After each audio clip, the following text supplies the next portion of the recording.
el curso, porque ni podemos ni tiene mucho sentido hacer ese tipo de papel, sino en impulsar algunas iniciativas. Por ejemplo, pondré un ejemplo bastante fácil en la formación profesional. En formación profesional hay 26 familias profesionales, con 140 ciclos formativos distintos. No hay ninguna comunidad autónoma que, aunque se empeñe, pueda garantizar la formación del profesorado de todas esas familias tan amplias. Con lo cual, ¿qué va a hacer el Ministerio? Pues plantear un acuerdo de todas las comunidades autónomas junto con el Ministerio para intentar especializar algunas comunidades autónomas que se centren más en una familia, pero para hacer actividades dirigidas a toda España. Y que si, por ejemplo, la familia de madera y mueble se encarga a la Comunidad Valenciana, pues que las actividades de formación que convoque la Comunidad Valenciana no sean dirigidas a los profesores de la Comunidad Valenciana, sino que sean dirigidas a los profesores de toda España. Simultáneamente se encargará en Cataluña de metalmecánica, en fin, un acuerdo entre comunidades que permita esa dirección. Pero eso mismo que he dicho en FP lo queremos también hacer con el resto de las áreas generales de la secundaria y del bachillerato. Por ejemplo, vamos a poner en marcha, si todo va bien, 2 centros nacionales de formación del profesorado de lenguas y matemáticas, que por tanto su ámbito territorial no sea un trocito del territorio, sino que sea el conjunto del Estado. ¿Con qué idea? Porque los centros de profesores, por muy bien que lo hagan, pues cubren un ámbito concreto, pero no solo como ámbito territorial, sino como un asesor suelto de lengua, de matemáticas o dos, con perdón, salvo que sea Einstein y siga actualizándose todos los días, una temporadita después ya ha contado todo lo que tenía que contar. Se trata de crear centros más potentes, centros donde haya un equipo más amplio, siguiendo con el ejemplo de lenguas o de matemáticas, de asesores que permitan investigar, relacionarse con la universidad, organizar cursos de formación permanente para el profesorado de toda España. Bueno, pues esa es otra línea de trabajo que estamos planteando. Y la idea es empezar por esos dos, porque se supone que nadie cuestiona que las lenguas y las matemáticas pues son un poco centrales en todo el proceso de formación. El horario del profesorado. Yo lo primero que quería decir es que hay una serie de mitos establecidos a lo largo de la historia que se mantienen, ¿no?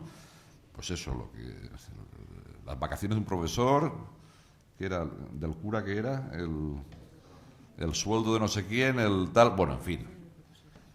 Pero sí, ahí estaba la vacaciones del profesor. Es evidente que en un centro el equipo directivo no tiene esas vacaciones que se dicen en general, sin lugar a dudas.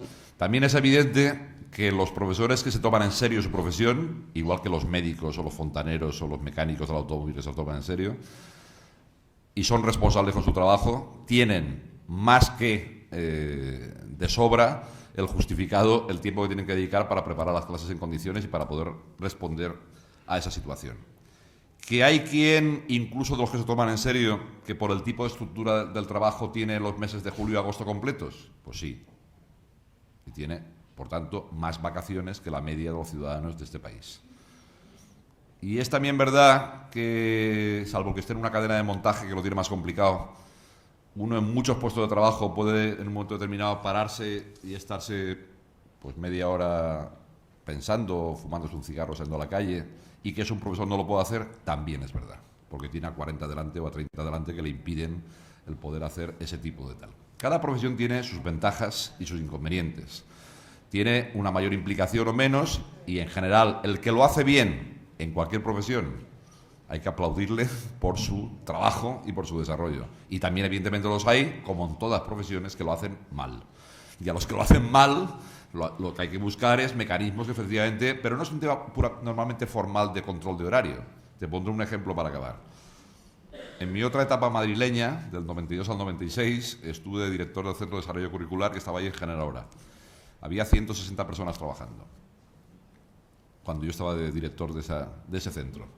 Vino la inspección de servicios a controlar los horarios. Estuvo una semana inspeccionando las fichas, las entradas, salidas, tal, no sé qué. Y al final me pasaron un informe de 100 y pico páginas, no creáis que era broma, sobre, durante un periodo determinado de tiempo, las horas, minutos, segundos que le sobraban o le faltaban a cada una de las 160 personas que trabajaban en el Centro de Desarrollo Curricular del Ministerio de Educación. Pues ¿sabéis de las 2 únicas personas que no había ni un solo comentario en el informe? Porque tenían cuadradas las 40 horas semanales sin ningún tipo de tapujo. las dos personas que con diferencia menos trabajaban de todo el centro. Yo os lo puedo asegurar. Con lo cual, a veces los controles formales solo sirven para eso, para el control formal. Claro, de repente uno tenía, el día 7 no está. Me miraba, el día 7 no está, dice, claro, estaba en Asturias en un curso de formación, dando una conferencia tal, pero efectivamente no tenía la ficha de ese día porque estaba en Asturias. Pero ahí había que explicar qué pasaba con ese que el día 7 no estaba. En cambio, el que con perdón luego se sienta así y no hace nada, pero eso sí, las 40 horas las marca, a ese no se le dice nada. Con lo cual, y esto no pasa solo en educación ni en el ministerio, eso pasa en cualquier trabajo, que según el tipo de trabajo que sea, evidentemente. El que está en una cadena de montaje, de nuevo, no puede estar así, porque la máquina se lo come. Pero en otros trabajos sí que sabéis de sobra que, con lo cual no se trata de controles formales, se trata de ver realmente de siquiera que uno cumpla sus obligaciones. Y cuando hay, y ahora hablaré de que la culpa la tiene Coral. Si los directores de los centros se les diera, por tanto la culpa no la tiene Coral ni los directores de los centros, mayor capacidad de intervención en estos temas, eso que he dicho yo de los dos que no trabajaban en el centro de desarrollo curricular, Coral también lo sabe de su centro y el director de al lado lo sabe del suyo. Todos los directores de un centro, cuando llevan ya 4 o 5 años, si me apuráis, el 90% del personal del centro, nada más que llevo un tiempo, sabe ya quiénes son la gente que trabaja y la gente que no trabaja. Digamos que no trabaja todo lo necesario, no estoy yendo al extremo con la afirmación. Y por tanto, el tema no está en mecanismos formales de control, sino de verdad que quien puede y conoce la situación tenga capacidad para tomar decisiones y cambiar cuando se producen aspectos que no funcionan. Y por último, la reflexión sobre la pública y la concertada. Yo creo que la LOE establece con claridad que ningún centro puede seleccionar a su alumnado. Eso es lo que está establecido en la normativa. También sabemos todos que, dicho eso, en función de cómo se aplique esa normativa en cada ámbito territorial concreto, pues se producen, digamos, trampas, bajo la excusa de libertad de elección de centro por parte de las familias. Pero ante las trampas, como en cualquier ámbito legislativo, lo único que cabe es la denuncia. Ante las trampas, solo cabe la denuncia en cualquier ámbito. Lo que hay que hacer es que la legislación... O sea, la legislación lo que tiene que permitir es establecer un principio que luego tú, si no se cumple, tienes que poder denunciar o tienes que poder intervenir para que eso cambie. Pero os digo una cosa, no se trata, como señalabas, que si tomo bien nota que la familia dominicana vaya al de abajo de su casa y tú al otro, no. Lo que se trata es que tanto tú como la familia dominicana elija el centro que considere que tiene que ir por orden de prioridad y en función del baremo establecido sin trampas, esté adjudicado cada uno al centro que le corresponde. También he dicho antes que si se crea un barrio ya que en sí mismo, por un desarrollo urbanístico determinado, por el tipo de viviendas que se construyen, etcétera, ya no tiene remedio, porque en ese centro, por definición, el público que habrá será los que estén viviendo en ese barrio. Y si el barrio es un gueto, el centro será un gueto. Y eso también, tengámoslo claro, o querremos coger un autobús y coger a un grupo de alumnos de ese barrio por obligación y trasladarlos, quieran o no quieran, a otro centro. Parece que es obvio que no. Por tanto, hay que ver cómo actuamos en zonas donde no existe ese tipo de problemas, que efectivamente cada uno pida el centro que quiere pedir, sea de verdad gratuito, pero de nuevo decía, las cuotas. La ley establece que no puede haber ningún tipo de cuotas que no sean reflejadas para actividades complementarias que, por tanto, no son obligatorias. Pero todos sabemos también que en muchos casos en la práctica se convierten en semiobligatorias.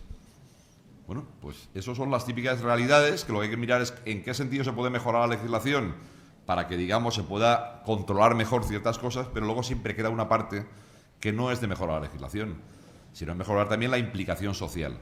Porque ¿por qué ocurre eso, entre otras cosas? Porque olvidémonos de los centros y hablemos también, claro, de las familias.